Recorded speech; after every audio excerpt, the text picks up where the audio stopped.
ఒక తండ్రి కూతుర్ని సాగనంపి రైలెక్కించి స్టేషన్ దాటి మలుపు తిరిగిన రైలులోని మనవలు కనుమరుగయ్యేదాకా చెయ్యి ఊపి అప్పటిదాకా ఒంట్లోంచి తెచ్చిపెట్టుకున్న సత్తు అకస్మాత్తుగా మాయమై నీరసంగా ఇంటికి వచ్చి గత 4 రోజులుగా కలకలలాడిన ఇల్లేనా ఇలా బోసిపోయింది అని నిర్వేదంతో కుర్చీలో కూలబడ్డాడు ఆ పెద్దాయన.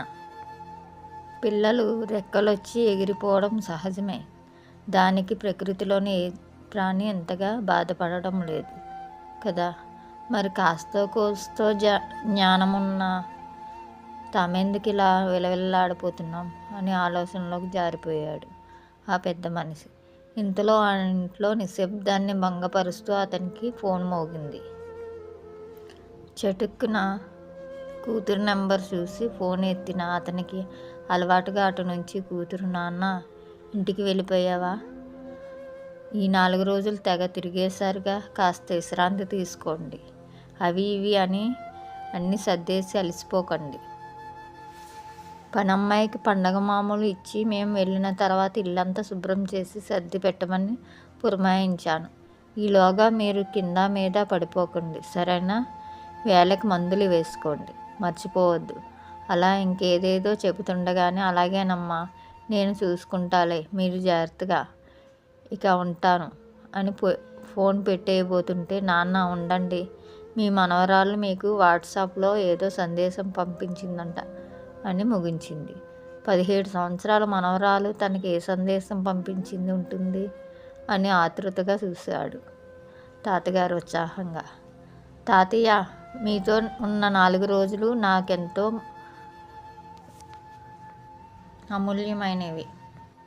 మమ్మల్ని చూసి మీరెంతో సంతోషించారో అంతకు మించి ఆహ్లాదంగా మేము మీతో గడిపాం.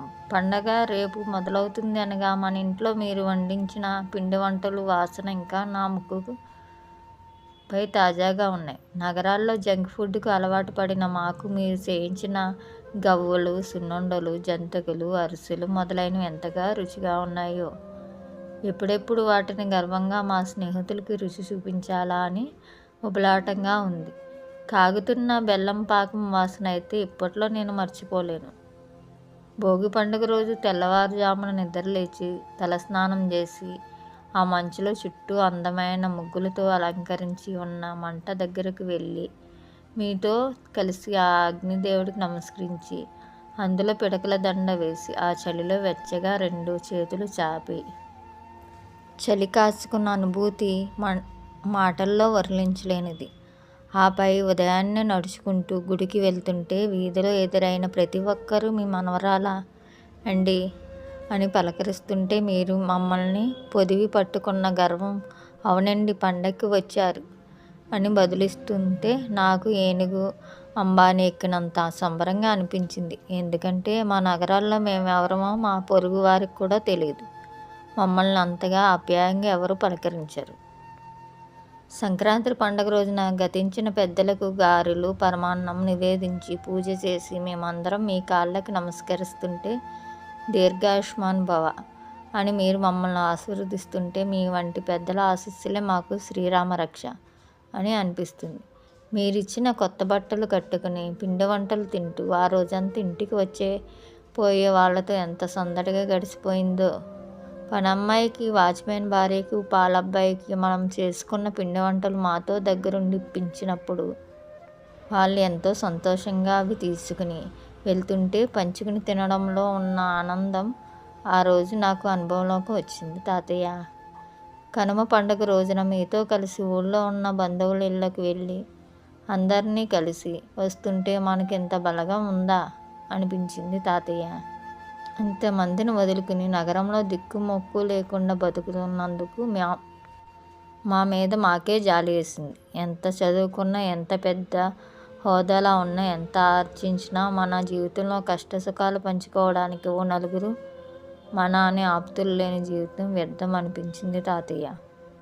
తెల్లవారుజామునే హరిదాస సంకీర్తన, వాకిళ్ళ ముందు అందమైన ముగ్గులు, వాటి మధ్యలో పసుపు రంగు చామంతిలతో కూడిన గొబ్బెమ్మలు, పిల్లలు ఎగరేస్తున్న రంగురంగుల గాలిపటాలతో నిండిన ఆకాశం, బ్రతుకు తెరువు వలసపోయిన కుటుంబాల పండగ కోసం సొంతూరుకు రావడం, పుట్టింటికి వచ్చిన కూతుళ్ళు అల్లుళ్ళతో కలకలలాడిన లోగిళ్ళు, అందంగా ముస్తాబైన పశువులు, బంధుమిత్రులతో కోలాహలంగా అందరూ కలిసి పరాచికాలు ఆడుకుంటే భోజనాలు చేయడం, ఇలా ఒకటా రెండా ఈ తరంలో మేము కోల్పోతున్న ఒకప్పటి అతి సామాన్యమైన విషయాలు.